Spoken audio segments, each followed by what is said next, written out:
Hi, everybody. My name is Lucas Cabral, and the ethical dilemma that I witnessed involved a colleague who responded to value conflicts due to client requests. These requests were in conflict with their sense of analytical integrity and their influence their advocacy would produce in their conception of a good society. My colleague was an issue advocate that focused on easing the financial burden and accessibility of individuals going through the naturalization process. To this point, the client had shared many similar values. However, the client soon became interested in conducting an internal analysis on the potential methods of addressing the backlog of individuals going through the naturalization process. They found that insufficient funds flowing into USCIS did not allow for a substantial workforce to tackle this backlog. Since USCIS is largely funded by fees, the client believed that increasing the cost of various forms of naturalization would balance the budget and ease the backlog.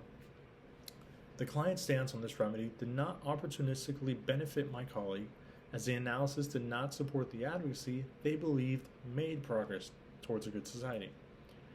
My colleague's intuition inclined him to exercise his voice with his client in regards to this matter. He hoped to change the organization from within and proposed advocating for additional appropriations from Congress to address the backlog, as opposed to increasing fees of individuals naturalizing. Unfortunately, conversations with their client did not prove to be fruitful in changing the course of their advocacy. My colleague faced two possible courses of action, which involved exit or disloyalty. Disloyalty did not seem practical given the ethical code and ethos of the client. Their guidelines, discussed privately, came off as intentional and unjustified to my colleague.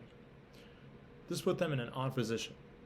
They were unable to maneuver due to the client's ardent stance on the issue, which removes the possibility of a successful protest from my colleague.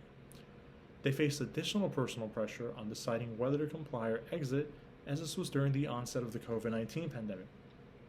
Psychologically, would it be worthwhile leaving their job with the uncertainty of the future? And was this worry offset by the societal issues at stake if they were to assist in this advocacy? Ultimately, they believed that their legitimate reasoning was justified in finding an alternative client to further my colleague's personal policy agenda. Given the aforementioned factors my colleague faced, do you believe an attempt of disloyalty, which involves leaking information, speaking out until silenced, or outright sabotage would have been more beneficial?